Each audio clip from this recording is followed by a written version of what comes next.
রাজধানী ঢাকার কোলাহল আর যানজটের ভিড়ে যারা খুঁজছেন একটু প্রশান্তি আর সবুজে ঘেরা পরিবেশ, তাদের জন্যই এই স্বর্গীয় স্থান মিরপুরের জাতীয় উদ্ভিদ উদ্যান, যা সাধারণভাবে পরিচিত বোটানিক্যাল গার্ডেন নামে।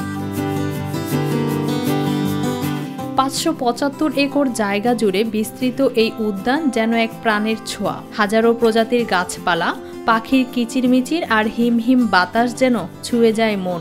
শুধু বিনোদন নয়, শিক্ষারও এক অনন্য ক্ষেত্র এই উদ্যান। দেশের ও বিদেশি নানা গাছের সংরক্ষণ ও গবেষণার জন্য প্রতিদিনই আসছেন শিক্ষার্থী ও গবেষকরা। যখন ফ্রি থাকি, ব্যস্ততার লাইফে তো ফ্রি খুব কম থাকা হয়, এর জন্য যখন ফ্রি থাকি তখন বা খারাপ লাগে তখন একটু এই গরমের ভিতরে এখানে আসি। এখানে যে গাছপালা আছে এটাই ভালো লাগে, কারণ ঢাকা শহরে তো দেখেন যে এই রকমের প্রাকৃতিক পরিবেশের এই রকমের আবহাওয়া বা পরিবেশ দেখা যায় না।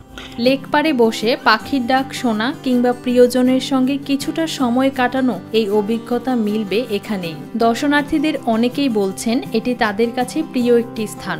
এই পার্কটাতে যতটা বেশি গাছপালা আছে বা এত বেশি গাছপালা আছে যে ঢাকার অন্য কোনো পার্কেই, ঢাকা না ঢাকার বাইরেও কোনো পার্কে এত গাছপালা নেই ইভেনচুয়ালি। তো এই পার্কে আসার পরে আপনি যে ফিলটা পাবেন সম্পূর্ণ ন্যাচারাল, মনে হবে না যে আর্টিফিশিয়াল কিছু, এবং বাতাস বলেন এয়ার সব কিছুই সম্পূর্ণ ফ্রেশ থাকে। পরিচ্ছন্নতা ও রক্ষণাবেক্ষণের দিকটিও নিয়মিত নজরে রাখছে কর্তৃপক্ষ।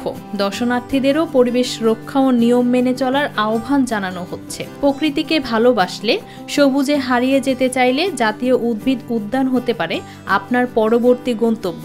একসঙ্গে শিক্ষা, বিনোদন আর প্রশান্তির ঠিকানা। রাজধানীর প্রাণকেন্দ্র মিরপুরে অবস্থিত জাতীয় উদ্ভিদ উদ্যান, যেখানে ঢুকে আপনি এক মুহূর্তেই ভুলে যেতে পারবেন শহরের ধুলো আর ক্লান্তি।